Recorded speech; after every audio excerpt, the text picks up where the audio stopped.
తాకట్లో ఉన్న మీ బంగారాన్ని విడిపించి ఆ రోజు ఆన్లైన్ రేటుకి కొంటాం. Sharma gold company.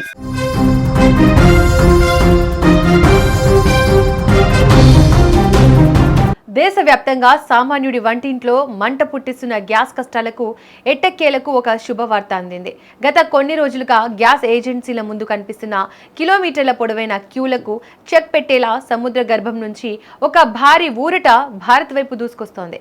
సరిగ్గా యుద్ధ మేఘాలు కమ్ముకున్న వేళ ఇరాన్లోని అత్యంత కీలకమైన హార్ముజ్ జలసంధి గుండా 40,000 మెట్రిక్ టన్నుల ఎల్పీజీ గ్యాస్ ను మోసుకుంటూ శివాలిక్ అనే భారతీయ నౌక ప్రయాణిస్తోంది. వారం రోజులుగా అమెరికా, ఇజ్రాయెల్ అండ్ ఇరాన్ మధ్య రేగుతున్న ఉద్రిక్తతల వల్ల గ్యాస్ రవాణాకు తీవ్ర ఆటంకాలు ఏర్పడ్డాయి.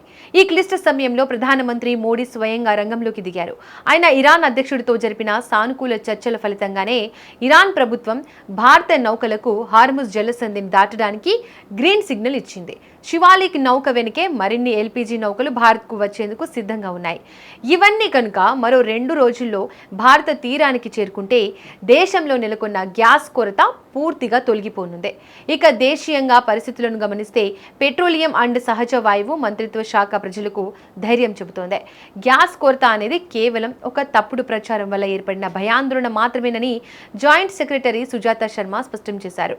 ప్రజలు కంగారు పడి అదనంగా బుకింగ్స్ చేసుకోవడం, గ్యాస్ను నిల్వ ఉంచడం వల్లనే కృత్రిమ కొరత ఏర్పడిందని ఆమె పేర్కొన్నారు.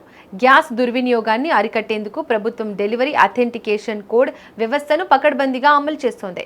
దీని ప్రకారం సిలిండర్ తీసుకునేటప్పుడు కోడ్ చెప్పడం తప్పనిసరి. అలాగే తాత్కాలికంగా గ్యాస్ బుకింగ్ల మధ్య విరామ సమయాన్ని 21 రోజుల నుండి 25 రోజులకు పెంచారు. ముడి చమురు నిల్వలు పుష్కలంగా ఉన్నాయని, శివాలిక్ వంటి నౌకలు చేరితే ఇకపై ఎటువంటి ఇబ్బందులు ఉండవని ప్రభుత్వం ధీమా వ్యక్తం చేస్తోంది.